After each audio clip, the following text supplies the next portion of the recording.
Hello दोस्तों, मैं असद जाफरी और आप देख रहे हैं मेरा चैनल असद बाइक मैकेनिक। दोस्तों आई स्मार्ट बाइक है और इसमें कहीं करंट लूज़ कांटेक्ट हो रहा है, तड़तड़ आवाज़ आ रही है इसमें और गाड़ी झटके लेकर भी बंद हो रही है। इसमें मिस्टेक क्या है, ये एसटी कोयल रहती है दोस्तों। इसमें ये जो मेन वायर रहता है ब्लैक कलर का, ब्लैक पे पीली पट्टी, वो थोड़ा लूज़ हो गया था। उसको टाइट करके अच्छे से टेप लगा देंगे दोस्तों।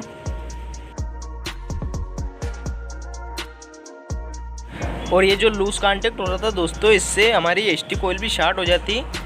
ठीक है, वीडियो अच्छी लगी वीडियो को लाइक करना, चैनल को सब्सक्राइब करना। मिलते हैं अगली वीडियो में।